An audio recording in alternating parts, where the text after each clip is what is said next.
ധ്രുവ് എബിയുടെ കൈയും പിടിച്ച് മാരേജ് ഹാളിലേക്ക് നടന്നു. വിവാഹത്തിനായി അലങ്കരിച്ചിട്ടുള്ള ഇരിപ്പിടത്തിലേക്ക് അവനെ ഇരുത്തി. പൂജാരി മന്ത്രങ്ങൾ ഉരുവിട്ടു. പൂജാരി പറഞ്ഞു, വധുവിനെ വിളിക്കുക. അത് കേട്ടതും എബി അകത്തേക്ക് നടന്നു. ആമിയോടായി പറഞ്ഞു, ഡി വൈകിയെ വിളിക്കുന്നു.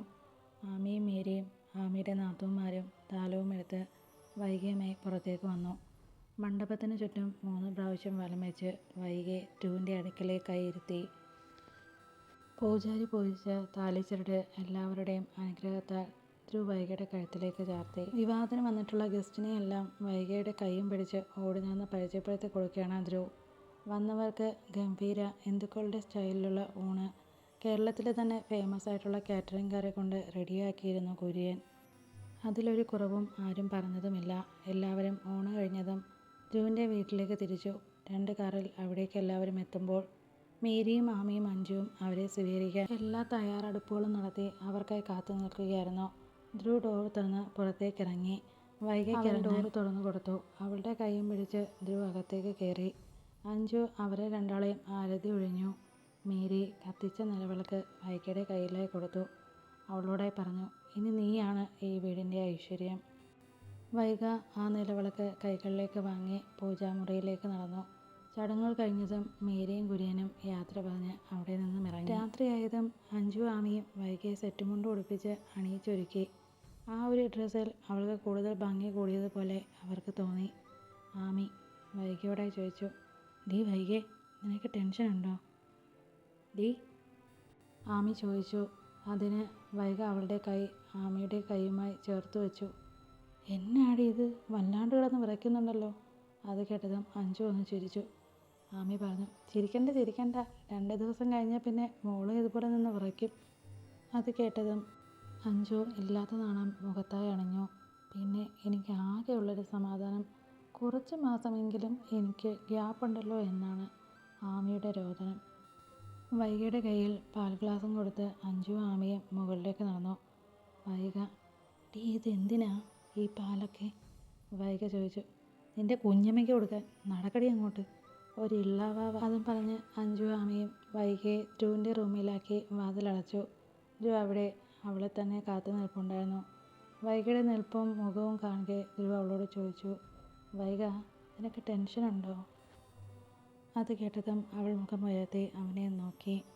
അവളുടെ ചുവന്നു തൊടുത്ത മുഖവും ചെഞ്ചുണ്ടും വിടർന്ന കണ്ണുകളും തലയിൽ ചൂടിയിരിക്കുന്ന മുല്ലപ്പൂവും നെറ്റിയിലെ സിന്ദൂരവും അവൻ്റെ പേരിലുള്ള താലിമലയും അവനെ ഇതൊക്കെ കാണുകെ മറ്റൊരു ലോകത്തേക്ക് എത്തിച്ചു. നടന്നു വന്ന് അവളുടെ കയ്യിൽ നിന്നും പാൽ ഗ്ലാസ് വാങ്ങി. അവൻ കുറച്ച് കുടിച്ചു. എന്നിട്ട് വൈകിക്ക് നീട്ടി. അവളത് വാങ്ങി ഒന്ന് സിപ്പ് ചെയ്തു ടേബിളിലേക്ക് വെച്ചു. ധ്രുവ് അവളെ വലിച്ച് അവൻ്റെ നെഞ്ചിലേക്കിട്ട് പൊതിഞ്ഞു പിടിച്ചു. അവൻ അവളുടെ മുടി വകഞ്ഞു മാറ്റി പുറം കഴുത്തിൽ ചുണ്ടുകൾ പതിപ്പിച്ചു.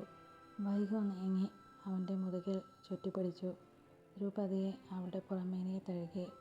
അവളുടെ നാവിൽ നിന്നും വിറയാർന്ന സ്വരത്തിൽ അവൻ്റെ പേര് പുറത്തേക്ക് വന്നു. ധ്രുവ് അവളുടെ മാറിനെ മറച്ചിരിക്കുന്ന നേരിയതഴിച്ചു മാറ്റി. അവൻ്റെ കണ്ണുകൾ വിടർന്നു.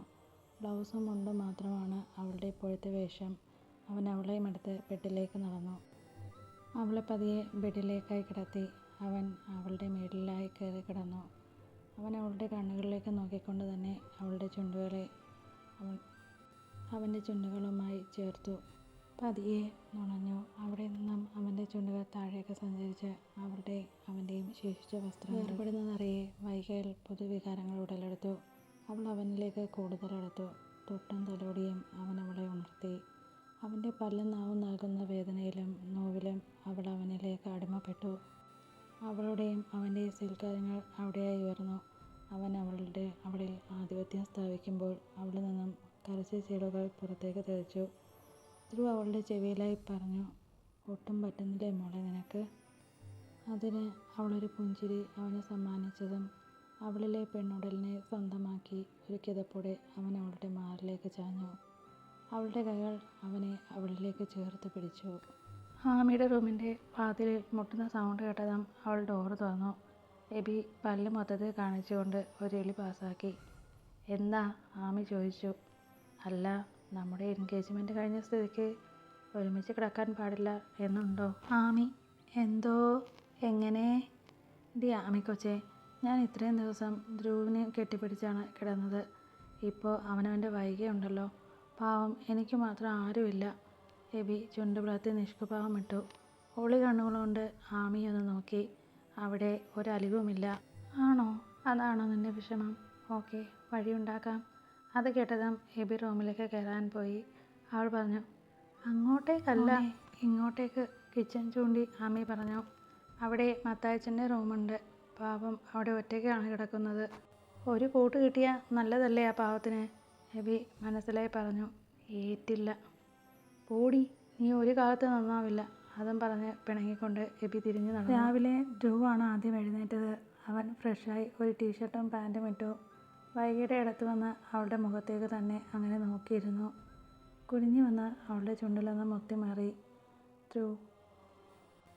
വൈഗ ഇതൊന്നും അറിയാതെ ശാന്തമായി കിടന്നുറങ്ങുകയാണ്. അവൻ പതിയെ താഴേക്ക് ചെന്നു. മത്തായിച്ചൻ അടുക്കളയിൽ തിരക്കിട്ട പണിയിലാണ്. മത്തായിച്ച, എന്താ ഇത്?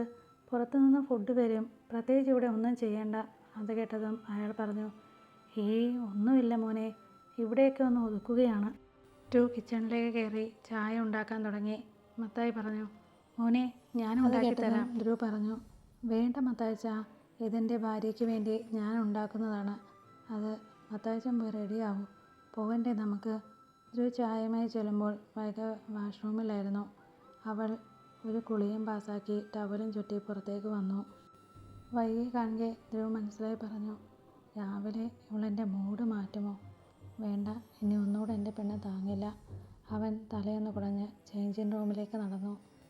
വൈകിയും ധ്രുവും ഇട്ടത് ഒരുപോലെയുള്ള നിറത്തിലുള്ള ഡ്രസ്സായിരുന്നു. ധ്രുവും ആമിയും വൈകിയും ഒരു കാറിലും എബിയും പീറ്ററും മത്തായിച്ചനും മറ്റൊരു കാറിലും രജിസ്റ്റർ ഓഫീസിലേക്ക് തിരിച്ചു. ഇന്നാണ് പീറ്റർ അഞ്ജു വിവാഹം. മെറൂൺ കളർ പട്ടുസാരിയിൽ അഞ്ജു അതീവ സുന്ദരിയായിരുന്നു. പീറ്റർ വെള്ള കസവും മുണ്ടും ഷർട്ടുമായിരുന്നു അവൻ്റെ വേഷം.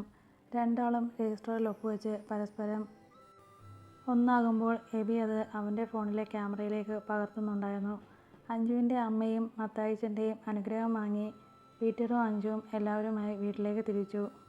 എബി ആമിയുമായി പിണങ്ങി നടക്കുകയാണ്. അതിനവൾ അവനെ ഒന്ന് പുച്ഛിച്ചു വിട്ടു. അഞ്ജുവിന് നിലവിളക്ക് കൊടുത്ത് ഔട്ട് ഹൗസിലേക്ക് വൈഗ കൈകൊടുത്ത് കയറ്റി. ആമി രണ്ടാൾക്കും മധുരം വിളമ്പി. മാസങ്ങൾ കടന്നുപോയി. ഇപ്പോൾ വൈഗയ്ക്ക് 9 മാസവും അഞ്ജുവിന് 7 മാസവുമാണ്. ധ്രുവ് ഇപ്പോൾ കൂടുതൽ സമയം അവളുടെ കൂടെ തന്നെ ആണ്. പാവം നമ്മുടെ എബി. കല്യാണം കഴിഞ്ഞു, ഇപ്പോഴേ കുഞ്ഞുങ്ങൾ വേണ്ട എന്ന നിലപാടിലാണ് ആമി. അവളുടെ അഭിപ്രായം ആദ്യം നിൻ്റെ കുട്ടിക്കളി മാറട്ടെ എന്നാണ്. ആമിയും അവളുടെ വാദവും അങ്ങനെ പോന്നു. അങ്ങനെയിരിക്കെ രാവിലെ ബ്രേക്ക്ഫാസ്റ്റ് കഴിഞ്ഞതും വൈഗയിൽ അസ്വസ്ഥത തുടങ്ങി. ധ്രുവ് വേഗം ഫോണെടുത്ത് പീറ്ററിനെ വിളിച്ചു. ധ്രുവ് ഇരു കൈകളിൽ വൈഗയെ കോരിയെടുത്ത് പുറത്തേക്ക് നടന്നു. മത്തായിച്ചൻ പാക്ക് ചെയ്ത് റെഡിയാക്കി വെച്ചിരുന്ന സാധനങ്ങളും എടുത്ത് വേഗം വണ്ടിയിലേക്ക് വെച്ചു. വിവരം അറിഞ്ഞ് ആമി എബിയും ഹോസ്പിറ്റലിലേക്ക് തിരിച്ചു. വൈഗയെ ലേബർ റൂമിൽ കയറ്റി. ധ്രുവ് തലയിൽ കൈയും താങ്ങി അവിടെയായിരുന്നു. മത്തായിച്ചൻ കുരിശ് വരച്ച് പ്രാർത്ഥിച്ചു. ധ്രുവ് എബിയുടെ കയ്യിൽ കൈകോർത്ത് പിടിച്ചു. അവനെ നന്നായി വിറയ്ക്കുന്നുണ്ടായിരുന്നു. എബിക്ക് ടെൻഷനായി തുടങ്ങി. ഈയൊരു 2 വർഷം അവന് ഒരു പ്രോബ്ലവും വന്നിട്ടില്ല. ഇനി പഴയതുപോലെ ഇല്ലില്ല, എനിക്കത് ഓർക്കാൻ പോലും വയ്യ. അവൻ വേഗം ധ്രുവിന് കുടിക്കാൻ കുറച്ച് വെള്ളം കൊടുത്തു. അപ്പോൾ തന്നെ ലേബർ റൂമിൽ നിന്നും ഡോക്ടറും ഒരു നേഴ്സും പുറത്തേക്ക് വന്നു. വൈഗയുടെ ഹസ്ബൻഡ് ആരാ എന്ന് ചോദിച്ചതും ധ്രുവ് പിടഞ്ഞെഴുന്നേറ്റ് അവിടെ അടുത്തേക്ക് ചെന്നതും ഡോക്ടർ പറഞ്ഞു, പെൺകുട്ടിയാണ് കേട്ടോ. അതും പറഞ്ഞ് അവർ കുഞ്ഞിനെ ധ്രുവിൻ്റെ കൈകളിലേക്ക് കൊടുത്തു. അവൻ ആ കുഞ്ഞിൻ്റെ മുഖത്തേക്ക് നോക്കി വിളിച്ചു, അച്ഛൻ്റെ പ്രിൻസസ്സേ. ധ്രുവ് കുഞ്ഞുമായി മത്തായിച്ചൻ്റെ അടുക്കലേക്ക് ചെന്നു. മത്തായിച്ചൻ്റെ കൈകൾ മോളെ കൊടുത്തു. അയാളുടെ കണ്ണുകൾ നിറഞ്ഞു. മത്തായിച്ച, എൻ്റെ മോളെ എൻ്റെ അച്ഛനുണ്ടായിരുന്നെങ്കിൽ ഇപ്പോൾ എൻ്റെ മോൾ ആ കൈകൾ ഞാൻ വെച്ച് കൊടുത്തേനെ. ഇപ്പോൾ എനിക്ക് ആ ഒരു സ്ഥാനത്ത് എൻ്റെ മത്തായിച്ചനാണുള്ളത്. ധ്രുവിൻ്റെ വാക്കുകൾ കേൾക്കെ മത്തായിച്ചൻ്റെ കണ്ണുകൾ അനുസരണയില്ലാതെ ഒഴുകി. ധ്രുവ് വേഗം കുഞ്ഞിനെ മത്തായിച്ചനെ ഏൽപ്പിച്ചു ഡോക്ടറിൻ്റെ അടുത്തേക്ക് പാഞ്ഞു.